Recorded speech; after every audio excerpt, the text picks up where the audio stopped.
Today is Monday, March 16th, 2026, and today is National Everything You Do Is Right Day, which feels statistically unlikely, but we'll accept it. Welcome to This Day in History from, wait, that's random. I'm your host, C.L. Burns. On this day in 1521, Ferdinand Magellan reached the Philippines. His expedition had been sailing for months across open ocean. Navigation at the time depended on celestial observation. Sailors used instruments like the astrolabe to measure the angle between the horizon and known stars. From that angle, they could determine latitude. Longitude was far harder. Without accurate clocks, east-west position depended largely on estimation, dead reckoning, speed, direction, and time. Magellan's arrival demonstrated something profound. The Earth wasn't just theoretically round. It was navigable. Which brings us to a moment when humans stopped navigating across Earth and began navigating away from it. Today in 1926, Robert Goddard launched the first liquid-fueled rocket. Previous rockets used solid fuel. Once ignited, they burned uncontrollably. Goddard's rocket used liquid oxygen and gasoline. Liquid fuel allowed precise control of combustion. Fuel and oxidizers flowed into a combustion chamber. Ignition produced hot gas. The gas expanded rapidly and exited through a nozzle.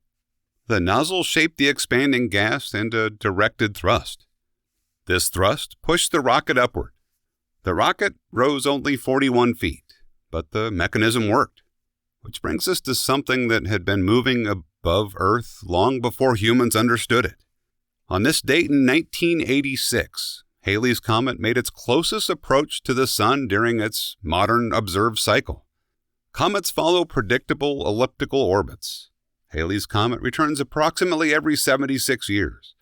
A strange thing about that time frame is that Samuel Clemens, known as Mark Twain, was born on the same year that Halley's Comet came through and died in the same year that Halley's Comet came through, which makes his life even more curious. But back to Halley's Comet. Its motion follows gravitational laws described centuries earlier. As it approaches the Sun, heat causes frozen gases inside the comet to vaporize. This causes the visible tail. The tail doesn't trail behind randomly. It points away from the Sun, pushed by solar radiation and charged particles. Its appearance reflects interaction with invisible forces. Magellan navigated by observing stars. Goddard built machines to reach them. And Halley's Comet followed a path defined long before humans existed. Movement governed by physical law. Anyway, those are the things we ended up tracing today. Stop by tomorrow and we'll see what the calendar hands us. If you want to know more about me or the work I do, you can find everything at waitthat'srandom.com. I'm C.L. Burns, and I appreciate you stopping by.